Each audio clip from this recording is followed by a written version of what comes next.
Still really hot. Still really hot. I gotta say, as an old lady, still really hot.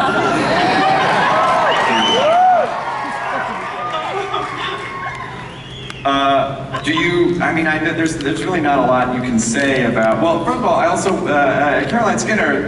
I don't. What has this season been like for you so far? It's been incredible, absolutely incredible. I mean, it's, you know, huge episodes. We've had Daleks, we've had Weeping Angels, we've been to New York, we've shot an episode in Spain. It's just been absolutely epic. But, you know, saying goodbye to these guys was the big one, really. Like, literally, Karen did nothing but cry for 2 weeks. We ran out of tissues. I mean, it was... No, it's amazing, absolutely. There's nothing like Doctor Who.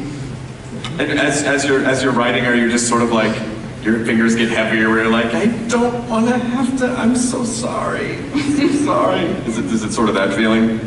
That episode, it was a tough one to write. I think I was actually quite relieved when I managed to finish it. And it actually sort of made sense. Yes, it was very, very difficult to know that, because it's not just fiction you're ending. You're actually ending a real life experience working with Karen and Arthur was absolutely coming to an end. And I thought I've written my last words ever for any. Of course I hadn't. There's always something else. Sure. But it was genuinely, properly sad.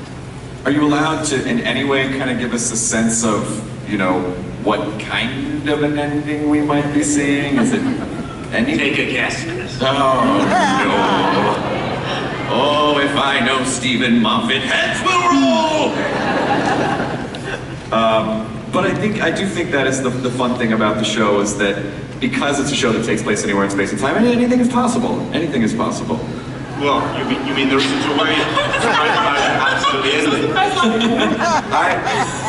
I'd say there's no way to write them out completely, right? You're right. You're right. Okay. Well, I'll enjoy the episode, Chris.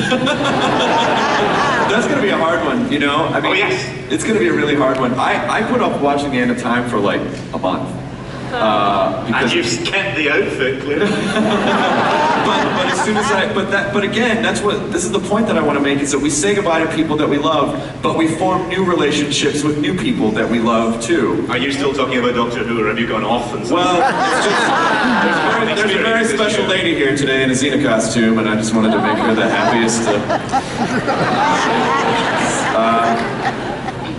But I do think it's important to note that we trust you.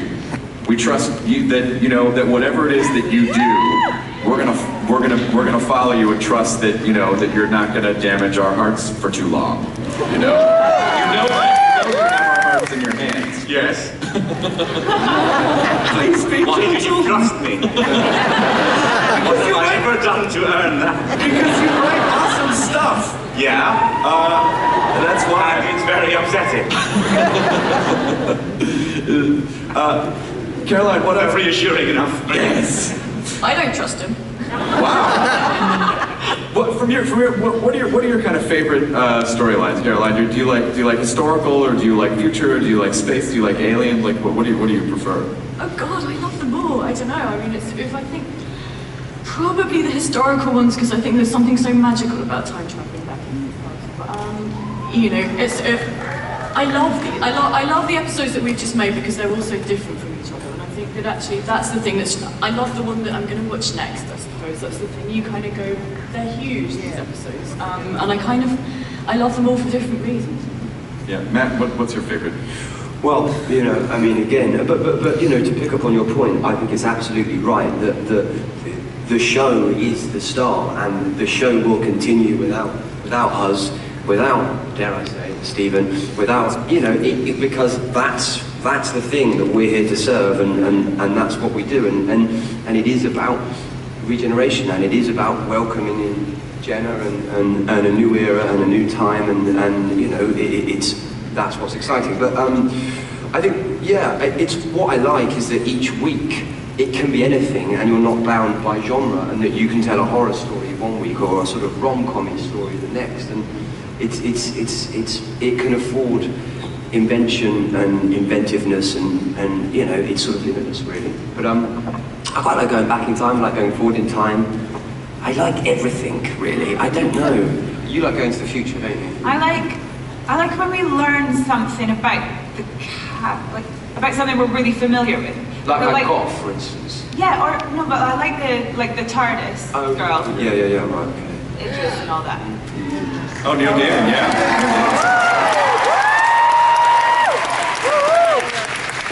What are you gonna miss? What do you think you'll miss the most, Karen? I am right next to you. I'm gonna miss various things. I'm gonna miss getting to run down corridors away from imaginary monsters because they're putting afterwards sometimes. And You can still do that, it'll just be weird. I could look really scared of tennis balls now.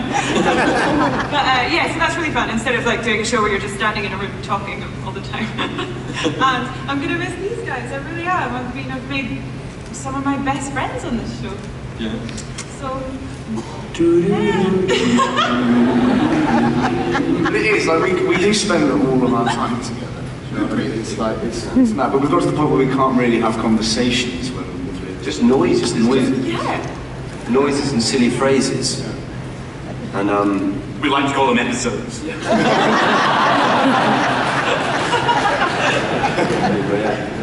You guys are in this kind of, you're in this wonderfully unique position that you've all kind of grown together in the last few years, and no matter how old you get, you'll always have this visual scrapbook of your lives. I mean, how seamlessly do you feel like you flow in between your characters, and back out?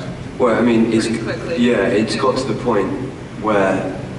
Yeah, and what's been really interesting over the past sort of 6 months or so as well, or the past year, is if there's something happening in a scene, say for instance there's a moment that we react to, I mean even now, I won't have to look, and something's happened there, let's say it happened like that, and us three would go...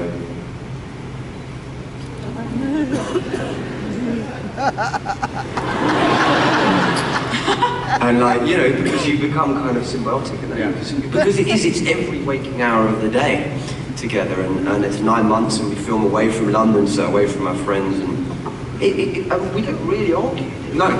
No.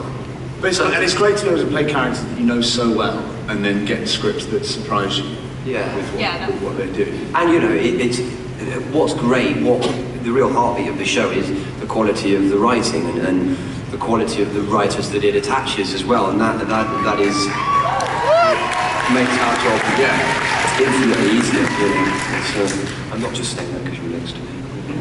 It's also fun for fans too to be able to see you guys go on and do other things, or see you cross over with other people, or like I saw something once, Matt, where you popped up on something with Billy Piper. I was like, oh my god! And then in my head I wrote this whole fan fiction story about how. Given the content of the scene, then must have been one hell of a story. Well, something we all wanted to see. Yeah. Worst way is to spend an afternoon at work.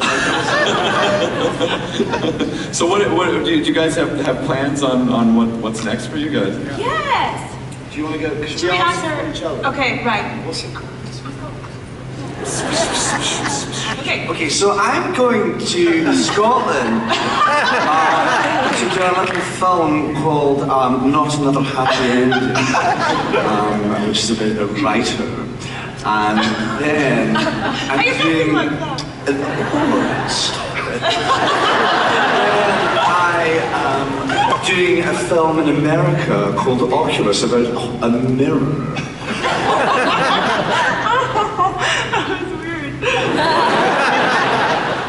Oh no, I can't do an impression of you. You can't.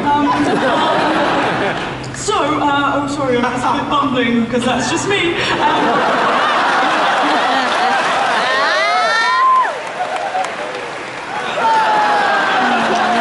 This was it. This was how the ponds ended. The hell you say? Okay, so I'm gonna do a play in London with my best friend, and we've known each other since we were like 8, so that's really exciting. And then, this is exciting. I'm gonna do it in my normal voice. I am going to, because I'm new now, I'm going to do a new series called Broadchurch with, get this, David Tennant.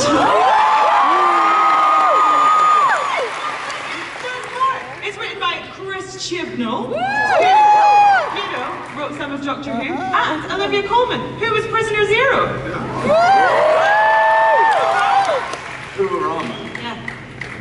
That's fantastic. Well, so people will actually be able to see you pop up on other stuff, Yeah. which is nice. It's nice for us. Again, I feel like in England there's like 50 actors, and they all just do this constantly. You're like, oh, there's Stephen Fry. Oh, hey, there's In fairness, those 50 actors seem to be playing the leads in most of your shows.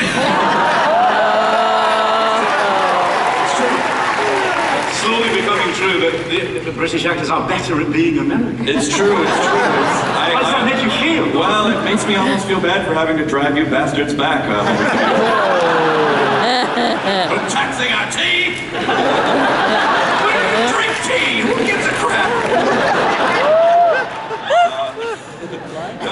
I said jokingly yesterday at the Warner Brothers panel, it was the Superman, it was Man of Steel, and I was like, these damn British actors are coming here taking the parts of American hard-working superheroes, and I was like, and that's why there should be an American doctor, and Instant was like, no!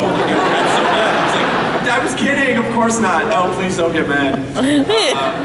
But you also bring with you, Mr. Moffat, some surprises and exclusive things. To set up this next little bit of awesomeness? Right. This is, we're just talking about sorry, was someone shouting at me there? The British-American controversy. This is us in the heartland of your culture. We are doing a Western. And for extra authenticity, we did the one thing you must always do when you are shooting an iconic piece of American culture. We went to Spain. To show you our version of your culture.